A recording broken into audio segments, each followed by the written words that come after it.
सभी साथियों को स्वागत करता हूं सभी का इस यूट्यूब चैनल पर जिसका नाम है स्टडी विद पीएन लोधा। साथियों, रीट एग्ज़ाम 2022 के लिए जो कि आपके जुलाई में है, हिंदी के बहुत ही महत्वपूर्ण 45 प्रश्नों का वीडियो लेकर आया हूं, जिसमें आपको वाक्य, पदबंध, लोकोक्तियाँ और मुहावरे, इन 4 टॉपिक से हिंदी के 45 प्रश्न देखने को मिलेंगे, जो रीट के अलावा अन्य सभी शिक्षक भर्तियों में भी बेहद ही उपयोगी है। तो यदि आप वास्तव में जुलाई की सर्वश्रेष्ठ तैयारी करना चाहते हो तो इस चैनल पर आप सभी का स्वागत करता हूं मैं। यहां पर आपको हिंदी के अलावा साइकोलॉजी, टीचिंग मेथड, संस्कृत और राजस्थान जीके की क्लासें भी रेगुलर देखने को मिलेगी। तो चलिए शुरू करते हैं आज के इस वीडियो को। साथियों, पूरे 45 प्रश्न हैं दोनों लेवल के लिए, पूरे ही प्रश्नों को देख करके जाइएगा। मित्रों, टेस्ट को प्रश्न नंबर 1 है मित्रों, यह फाइल प्रबंधक तक पहुँचाओ। वाक्य कौन सा है? इच्छावाचक, प्रश्नवाचक, संकेतवाचक और आज्ञावाचक। तो मित्रों, बहुत ही इंपॉर्टेंट प्रश्न बनाए गए हैं। ये जो वाक्य है ये आज्ञावाचक वाक्य है। यहाँ पर आपका चौथा विकल्प बिल्कुल सही रहेगा कि यह फाइल प्रबंधक तक पहुँचाओ, मतलब यहाँ पर आज्ञा का भाव प्रकट हो रहा है, इसलिए इसमें आज्ञावाचक वाक्य सही रहेगा। आदेश या आज्ञा का भाव जहाँ पर हो वहाँ पर आज्ञावाचक वाक्य होता है। प्रश्न नंबर 2 है, चाणक्य ने कहा है कि विनाश काल में बुद्धि विपरीत हो जाती है। यह वाक्य है सरल, संयुक्त, मिश्र और सभी। तो मित्रों देखिए, ये जो वाक्य है ये एक मिश्र वाक्य है। चाणक्य ने कहा है कि विनाश काल में बुद्धि विपरीत हो जाती है। मित्रों, मिश्र वाक्य में क्या होता है, एक तो मुख्य उपवाक्य होता है और एक आश्रित उपवाक्य होता है। तो यहाँ चाणक्य ने कहा ये मुख्य उपवाक्य है और विनाश काल में बुद्धि विपरीत होती है, ये आश्रित उपवाक्य है।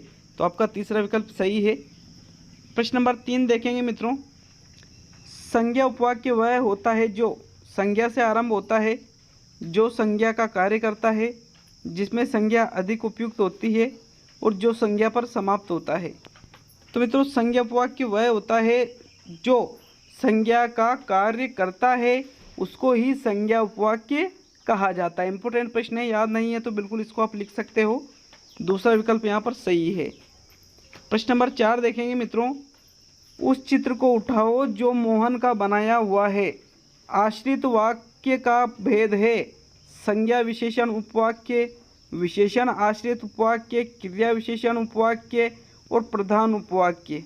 तो मित्रों, प्रश्न को समझिए। देखिए, जो आश्रित वाक्य है, आपने मिश्र वाक्य पढ़ा होगा। मिश्र वाक्य के 3 भेद होते हैं, संज्ञा आश्रित, क्रिया विशेषण आश्रित और विशेषण आश्रित। तो मित्रों, इन तीनों में से ये जो वाक्य दिया हुआ है ये कैसा है?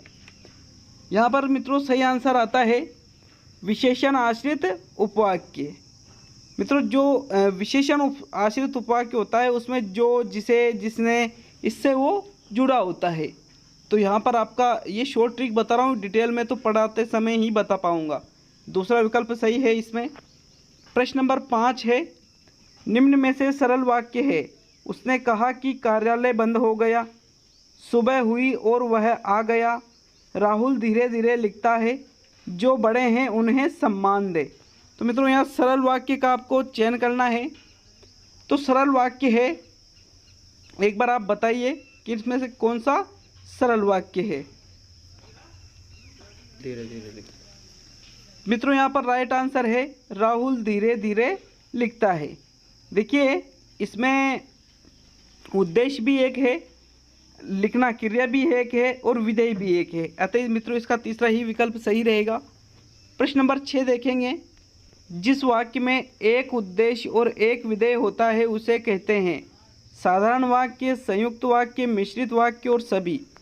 तो मित्रों, जिस वाक्य में एक उद्देश्य और एक विधेय होता है उसको साधारण वाक्य या सरल वाक्य के नाम से जाना जाता है। प्रश्न नंबर 7 है, जिसके संबंध में वाक्य कहा जाता है उसे कहा जाता है उद्देश्य, विधेय, पद परिचय और पदान्वय। तो मित्रों, जिसके संबंध में वाक्य को कहा जाता है उसे उद्देश्य कहते हैं और उद्देश्य ही क्या कहलाता है? कर्ता कहलाता है। तो मित्रों, यहाँ प्रथम विकल्प सही है। प्रश्न नंबर 8 आता है, विधेय के अंतर्गत निम्न में से नहीं आता है क्रिया, कर्म, कर्ता और पूरक। तो इनमें से विधेय के अंतर्गत इनमें से क्या नहीं आता है?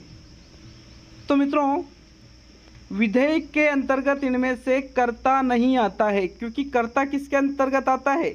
उद्देश्य के अंतर्गत आता है। कर्ता किसके अंतर्गत आता है? उद्देश्य के अंतर्गत। और विधेय के अंतर्गत क्रिया भी आती है, कर्म भी आता है और पूरक वाक्य भी आता है। अतः मित्रों यहाँ पर आपका तीसरा विकल्प सही रहेगा। प्रश्न नंबर 9 है, जो परिश्रम करता है वह सफल होता है, यह वाक्य किस प्रकार का है? साधारण, मिश्रित, संयुक्त और सरल। तो मित्रों जो परिश्रम करता है वह, जहाँ पर एक वाक्य दूसरे वाक्य पर आश्रित हो उसे ही मिश्र वाक्य कहा जाता है। दूसरा विकल्प सही है। प्रश्न नंबर 10 देखेंगे, निम्न वाक्यों में से किस वाक्य में संज्ञा उपवाक्य है? जहाँ वर्षा जाएगी वहाँ ज्योत्सना भी होगी। महेंद्र चतुर है और कर्मेंद्र मूर्ख है। यदि वह समय पर जाता तो गाड़ी निकल जाती। और अध्यापक ने कहा कि शोर मत करो। तो मित्रों संज्ञा उपवाक्य की सबसे मुख्य पहचान होती है कि वो की से जुड़ा होता है, इसलिए इसका चौथा विकल्प सही रहेगा कि अध्यापक ने कहा कि शोर मत करो। यहाँ पर प्रश्न नंबर 10 में चौथा विकल्प सही है। 11वां प्रश्न है, सामान्य वाक्य के अंगों में शामिल नहीं है। उद्देश्य, विधेय, कर्म और सभी शामिल है। मित्रों इसका राइट आंसर है कर्म। देखिए सामान्य रूप से वाक्य के मुख्य 2 अंग होते हैं, उद्देश्य और विधेय। कर्म इसका अंग नहीं माना गया है, तो यहाँ पर आपका तीसरा विकल्प सही रहेगा। प्रश्न नंबर 12 देखेंगे, कर्मवाच्य प्रधान वाक्य का चयन कीजिए। जया से पढ़ा नहीं जाता, धर्मेंद्र पुस्तक अधिक पढ़ता है, पिंकी पुस्तक पढ़ती है और महेंद्र ने गाना गाया। तो मित्रों कर्मवाच्य यहाँ पर आपका चौथा विकल्प है, महेंद्र ने गाना गाया। देखिए यहाँ पर जया से पढ़ा नहीं जाता, ये तो भाववाच्य में चला गया। धर्मेंद्र पुस्तक अधिक पढ़ता है, ये कर्मवाच्य है जहाँ क्रिया कर्ता के अनुसार होती है। देखिए यहाँ पुस्तक, पुस्तक तो स्त्रीलिंग है और पढ़ता ये पुल्लिंग है, तो मतलब यहाँ क्रिया किसके अनुसार हो रही है? कर्ता के अनुसार हो रही है।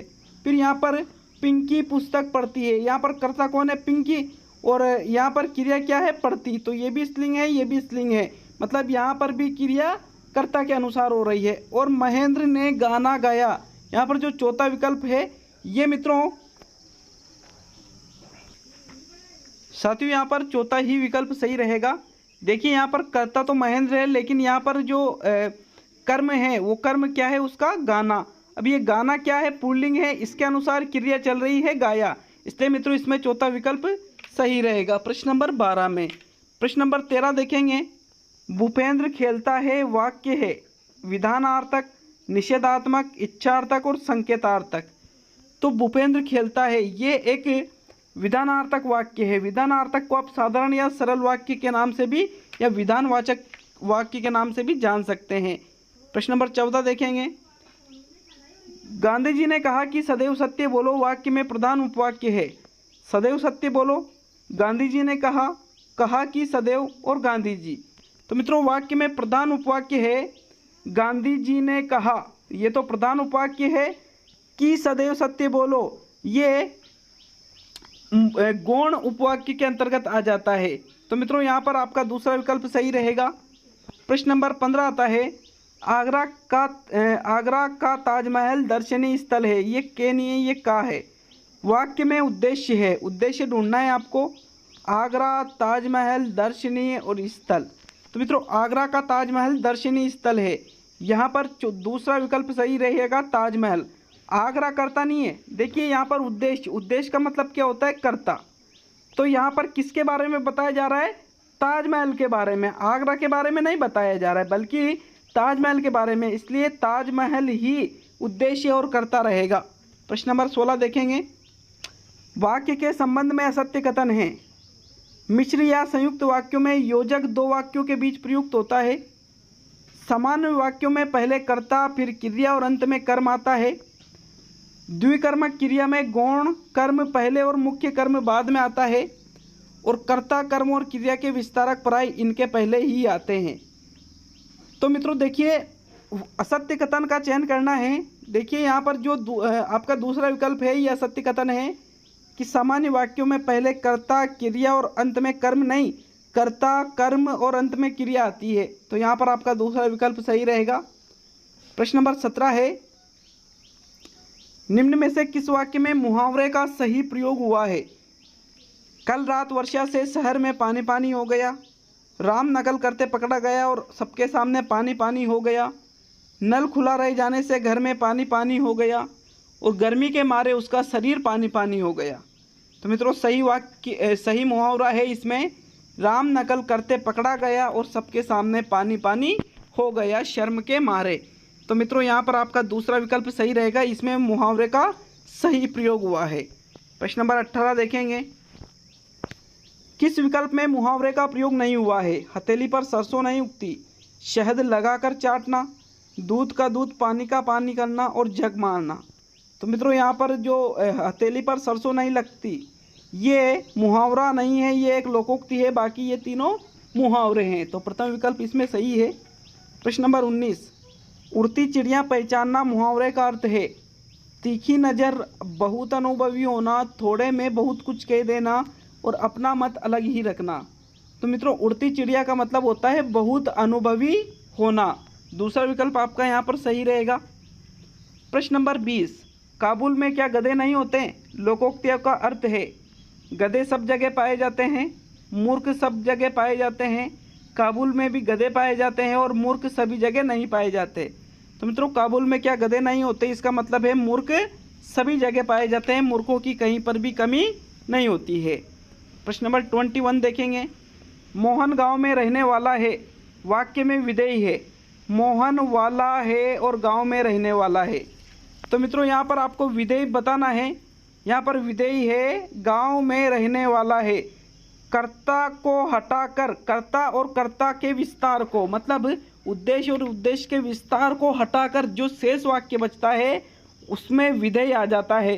तो यहाँ पर कर्ता का विस्तार तो इस वाक्य में है ही नहीं, तो यहाँ पर मोहन ये कर्ता या उद्देश्य हुआ, बाकी गांव में रहने वाला है ये इसका विधेय है। तो चौथा विकल्प सही है। प्रश्न नंबर 22, वाक्य में के गुणों में शामिल हैं आकांक्षा, योग्यता, पदक्रम और सभी। तो मित्रों यहाँ पर वाक्य के गुणों में आकांक्षा, पदक्रम, योग्यता सभी चीज़ें शामिल होती है। चौथा विकल्प सही है। प्रश्न नंबर 23, कर्मवाच्य का चयन कीजिए। गीता गाना गा रही थी, रमेश कोटा जाएगा, पक्षियों के द्वारा दाना चुगा गया और दादाजी से चला नहीं जाता।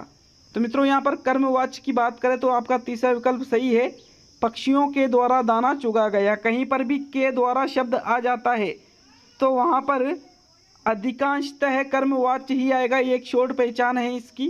तीसरा विकल्प सही है इसमें। प्रश्न नंबर 24, सबसे तेज दौड़ने वाला छात्र हार गया, वाक्य में पदबंध है। संज्ञा पदबंध, क्रिया पदबंध, विशेषण पदबंध और सर्वनाम पदबंध। तो मित्रों यहाँ पर संज्ञा पदबंध है। यहाँ पे देखिए जो रेखांकित वाक्य है इसमें अंत में कौन सा शब्द आ रहा है? संज्ञा का, इसलिए ये संज्ञा पदबंध का उदाहरण है। प्रश्न नंबर 25, सर्वनाम पदबंध नहीं है। इमारत पर खड़ी कोई झांक रही थी, और नहीं ये पर है। इमारत पर खड़ी कोई झांक रही थी, कोई खड़ी थी इमारत पर, वो कहाँ झांक रही थी? गली में झांक रही थी वो। इतनी पूर्ति बताकर आपने छात्र की जान बचा ली, किस्मत के मारे कब तक प्रयास करोगे, और राधा कृष्ण से चुप चुप कर मिलती है। तो मित्रों यहाँ सर्वनाम पदबंध नहीं है, विकल्प है राधा कृष्ण से चुप चुप कर मिलती है, ये क्रिया विशेषण पदबंध है। आपका चौथा विकल्प यहाँ पर सही है। बाकी तीनों, कोई, आपने, कब, ये सभी सर्वनाम के उदाहरण हैं। प्रश्न नंबर 26 देखेंगे, विशेषण पदबंध है। रमेश की पत्नी अत्यंत सुशील है, आसमान में उड़ता गुब्बारा फट गया, मैं तो मरता हुआ कबूतर भी नहीं देख सकता, और राम ने लंका के राजा रावण को मारा। तो विशेषण पदबंध यहाँ देखना है मित्रों, यहाँ पर विशेषण पदबंध है रमेश की पत्नी अत्यंत सुशील है, ये विशेषण पदबंध के अंतर्गत आ जाएगा। गुब्बारा फट गया ये क्रिया पदबंध है। मैं तो मरता हुआ कबूतर भी नहीं देख सकता, इसको आप विशेषण में नहीं रख सकते। और राम ने लंका के राजा रावण को मारा, तो मित्रों ये संज्ञा पदबंध का उदाहरण है। यहाँ पर आपका प्रथम विकल्प सही रहेगा। प्रश्न नंबर 27, पदबंध के कितने प्रकार हैं? 4, 3, 5, 7। मित्रों पदबंध के 5 प्रकार होते हैं, तीसरा विकल्प इसमें सही रहेगा। प्रश्न नंबर 28 देखेंगे, जब कोई पद 2 या 2 से अधिक पदों को बांधता है तो उसे कहते हैं वाक्य, शब्द, पदबंध और कोई नहीं। तो मित्रों जब कोई पद 2 या 2 से अधिक पदों को बांधता है तो उसको पदबंध कहा जाता है। तीसरा ही विकल्प इसमें राइट है। प्रश्न नंबर 29 देखेंगे मित्रों। क्रिया पदबंध है। कीर्ति खाना बना रही है, मुन्नी जोर जोर से चिल्ला रही थी, मंद मंद हंसना भी एक कला है, और उपयुक्त सभी। तो क्रिया पदबंध का आपको चुनाव करना है। यहाँ पर पहला विकल्प सही है, कीर्ति खाना बना रही है, ये एक क्रिया पदबंध है। बाकी दूसरा और तीसरा विकल्प क्रिया विशेषण पदबंध के अंतर्गत आ जाता है। प्रश्न नंबर 30 देखेंगे। सीता पढ़ेगी तो पास हो जाएगी, अर्थ के आधार पर वाक्य का भेद है। संदेहवाचक, संकेतवाचक, आज्ञावाचक और विधानवाचक। तो मित्रों, सीता पढ़ेगी तो पास हो जाएगी, ये अर्थ के आधार पर संकेतवाचक वाक्य है। संकेतवाचक वाक्य की एक प्रमुख पहचान ये होती है कि जो भी मिश्र वाक्य होता है कोई सा भी, वो चाहे संज्ञा आश्रित हो, विशेषण आश्रित हो या क्रिया विशेषण, सभी मिश्र वाक्य संकेतवाचक वाक्य कहलाते हैं। तो याद रख सकते हो मित्रों आप इसको। तो देखिएगा प्रश्न नंबर 31 से आपके अर्थ के आधार पर वाक्य के कितने भेद होते हैं। 3 भेद होते हैं, 5 भेद होते हैं, 8 भेद होते हैं और 9 भेद होते हैं। तो साथियों देखिए, रचना के आधार पर अगर हम देखें तो रचना के आधार पर तो वाक्य के 3 भेद होते हैं। सरल वाक्य, आपके मिश्रित वाक्य और एक आपके संयुक्त वाक्य। सरल वाक्य को साधारण वाक्य भी कहा जाता है। और अर्थ के आधार पर अगर हम देखें तो वाक्य के भेदों की संख्या कितनी होती है, 8 होती है। मतलब तीसरा विकल्प आपके प्रश्न संख्या 31 का सही आंसर रहेगा। नेक्स्ट प्रश्न संख्या 32 की ओर बढ़ते हैं। नंबर 32, रचना के आधार पर वाक्य के भेद हैं। सरल वाक्य, संयुक्त वाक्य, मिश्र वाक्य और सभी। तो मित्रों, रचना के आधार पर वाक्य के 3 भेद होते हैं, सरल या साधारण, संयुक्त और मिश्रित। तो मतलब आपका चौथा विकल्प यहाँ सही है। प्रश्न नंबर 33 देखते हैं। सरल वाक्य नहीं है। मैं रोज बाजार जाता हूँ, धोनी प्रतिदिन क्रिकेट और हॉकी खेलता है, वह बहुत तेज दौड़ा इसलिए समय पर पहुँच गया, मैं और तुम बाजार जाकर सामान खरीदेंगे। तो मित्रों, इनमें से ये देखना है कि कौन सा वाक्य सरल वाक्य नहीं है। देखिए, आपका तीसरा विकल्प सही है, वह बहुत तेज दौड़ा इसलिए समय पर पहुंच गया। तो ये इसलिए शब्द है, यहाँ पर ये सरल वाक्य का बोध नहीं कराता है। अब देखिए, यहाँ पर धोनी प्रतिदिन क्रिकेट और हॉकी खेलता है। अब ये और शब्द भले ही जुड़ा हो यहाँ पर, लेकिन वो करता तो एक ही है ना, यहाँ धोनी ही करता है, इसलिए ये भी सरल वाक्य है। मैं रोज बाजार जाता हूँ, ये भी सरल वाक्य है। मैं और तुम बाजार जाकर सामान खरीदेंगे, ये भी सरल वाक्य है। लेकिन वह बहुत तेज दौड़ा इसलिए समय पर पहुंच गया। तो मित्रों, ये एक मिश्र वाक्य है, ये सरल वाक्य नहीं है। प्रश्न नंबर 34, मोहन बाजार जा रहा है, इस वाक्य में उद्देश्य है। मोहन बाजार जा रहा है, तो इसमें उद्देश्य की बात करें, उद्देश्य मतलब कर्ता, और कर्ता कौन है इसमें, मोहन। तो आपका प्रथम विकल्प सही है। प्रश्न नंबर 35, मेरा मित्र राकेश बहुत अच्छा चित्रकार है, इस वाक्य में विधेय है। मेरा मित्र राकेश बहुत अच्छा चित्रकार है और चित्रकार। तो मित्रों, सीधी सी चीज़ है, अगर विधेय आपसे पूछा जाता है तो कर्ता और कर्ता के विस्तार को छोड़कर के जो वाक्य बचा होता है वही विधेय कहलाता है। तो यहाँ राकेश तो कर्ता या विधेय है, और मेरा मित्र ये विधेय का या कर्ता का विस्तार है। बाकी वाक्य जो बचा है बहुत अच्छा चित्रकार है, ये क्या है, विधेय है। तो आपका तीसरा विकल्प सही है। प्रश्न नंबर 36 देखेंगे। कौन सरल वाक्य है। उसने आज सुबह दूध पिया, गिलास नीचे गिरा और टूट गया, मैंने समझाया और वह बात मान गया, वह ऐसे चल रही थी जैसे कोई बीमार चल रहा है। तो मित्रों, सरल वाक्य की यदि बात करें तो प्रथम वाक्य जो है, उसने आज सुबह दूध दिया, ये एक सरल वाक्य का उदाहरण है। यहाँ पर प्रथम विकल्प सही है इसका। प्रश्न नंबर 36 में 37 प्रश्न देखेंगे। कौन कथन सही नहीं है। वाक्य के 2 प्रमुख अंग होते हैं, कर्ता और क्रिया। कर्ता के विस्तार को ही उद्देश्य कहते हैं, क्रिया के विस्तार को ही विधेय कहते हैं। और रचना के आधार पर वाक्य 4 प्रकार के होते हैं। तो मित्रों देखिए, यहाँ पर जो विकल्प दिए हुए हैं उसके आधार पर चौथा ही विकल्प सही रहेगा कि रचना के आधार पर वाक्य 4 प्रकार के नहीं होते हैं, बल्कि 3 प्रकार के होते हैं, सरल, संयुक्त और मिश्र। प्रश्न नंबर 38 देखेंगे। एक प्रधान उपवाक्य और अन्य आश्रित उपवाक्य किसमें होते हैं। संयुक्त, जटिल, सरल और मिश्र। तो मित्रों, जो मिश्र वाक्य होता है उसमें एक प्रधान उपवाक्य और अन्य आश्रित उपवाक्य होते हैं। तो यहाँ पर आपका चौथा विकल्प सही है। प्रश्न नंबर 38 में 39वां प्रश्न है मित्रों, कौन मिश्र वाक्य है? राहुल पढ़ रहा है, सुरेश नदी में डूबने लगा, मैंने सुना है कि सुरैया ने विवाह कर लिया है, वह आया, थोड़ी देर बैठा और चला गया। तो मित्रों यहाँ पर तीसरा विकल्प सही है, मैंने सुना है कि सुरैया ने विवाह कर लिया है। संज्ञा आश्रित मिश्र वाक्य है, ये तीसरा विकल्प सही है। बाकी ये इसमें संयुक्त वाक्य है, राहुल पढ़ रहा है, सुरेश नदी में डूबने लगा, ये सरल वाक्य है। प्रश्न नंबर 40 देखते हैं मित्रों। 40वां प्रश्न है, पैसा कमाना एक बात है, उसे ठीक से खर्च करना दूसरी बात है। यह वाक्य है मिश्र, संयुक्त, सरल और युगल। तो मित्रों ये जो वाक्य है ये एक संयुक्त वाक्य है। आपका दूसरा विकल्प यहाँ पर सही रहेगा कि पैसा कमाना एक बात है, उसे ठीक से खर्च करना दूसरी बात है। दूसरा विकल्प ही सही रहेगा। कमेंट करके ज़रूर जाए जितने प्रश्न सही होते हैं, और टेस्ट कैसा लगा ये भी बता कर जाए। टेस्ट सीरीज में बंद नहीं करूँगा, बिल्कुल आप विश्वास रखिए। कभी कभी डिस्टर्बेंस हो सकता है लेकिन टेस्ट सीरीज बंद नहीं होने वाली है। प्रश्न नंबर 41 देखेंगे। सरल वाक्य है, श्रमिक श्रम करता है किंतु उसके फल से वंचित रहता है। राम और सीता जाते हैं, चाहे सुबह हो जाए, मुझे ये काम पूरा करना है, और जो करे सो भरे। तो मित्रों यहाँ पर सरल वाक्य आपको देखना है प्रश्न नंबर 41 में। साथियों यहाँ पर राइट आंसर है दूसरा विकल्प, राम और सीता जाते हैं। देखिए ये कर्ता भले ही दो है लेकिन इनके द्वारा जो क्रिया की जा रही है वो एक ही है, और इसी आधार पर ये दूसरा विकल्प सही रहेगा। बहुत से स्टूडेंट कहते हैं कि सर ऐसा नहीं है, जहाँ कर्ता दो हो वहाँ पर संयुक्त वाक्य आएगा। बिल्कुल गलत है। किसी ने बिल्कुल कुछ भी कह रखा हो, रीट एग्जाम में प्रश्न आया हुआ है, आप इसको गलत नहीं मान सकते। प्रश्न नंबर 42 देखेंगे। सही कथन है, सही कथन देखना है। कर्ता का स्थान प्राय वाक्य के अंत में होता है, कर्ता का स्थान प्राय वाक्य के प्रारंभ में होता है, कर्ता का स्थान प्राय वाक्य के मध्य में होता है, और कर्ता का वाक्य में कोई स्थान ही नहीं होता है। तो मित्रों यहाँ पर सही कथन है, कर्ता का स्थान वाक्य के प्रारंभ में होता है। दूसरा विकल्प सही है इसमें। प्रश्न नंबर 43 देखेंगे। मेरा छोटा भाई प्रशांत धार्मिक पुस्तकें अधिक पढ़ता है, इस वाक्य में विधेय का विस्तार है। छोटा भाई धार्मिक पुस्तकें अधिक, मेरा भाई प्रशांत और पढ़ता है। तो मित्रों विधेय का विस्तार पूछा है, न कि उद्देश्य का।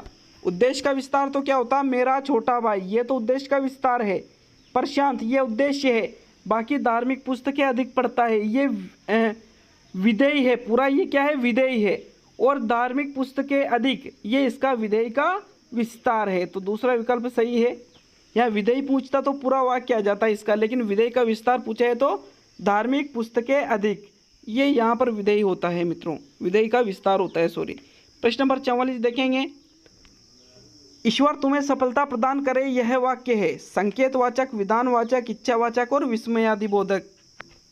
तो मित्रों ईश्वर तुम्हें सफलता प्रदान करे ये एक इच्छावाचक वाक्य है, जिसमें इच्छा और कामना से संबंधित चीज़ें होती है। और आज का अंतिम प्रश्न देखेंगे। मेरा बड़ा भाई निशांत जासूसी पुस्तकें अधिक पढ़ता है, वाक्य के उद्देश्य का विस्तार है। निशांत मेरा बड़ा भाई जासूसी पुस्तकें और अधिक पढ़ता है। तो मित्रों कई बार कह चुका हूँ कि जो उद्देश्य होता है उसके पहले का जो वाक्य होता है वही उद्देश्य का विस्तार कहलाता है। तो यहाँ पर मेरा बड़ा भाई राइट सही है, दूसरा विकल्प। साथियों कैसा लगा कमेंट करके ज़रूर जाए, और ये भी बताएं कि क्या सुधार अपेक्षित है। मिलते हैं दोस्तों बहुत ही जल्द अगले वीडियो में।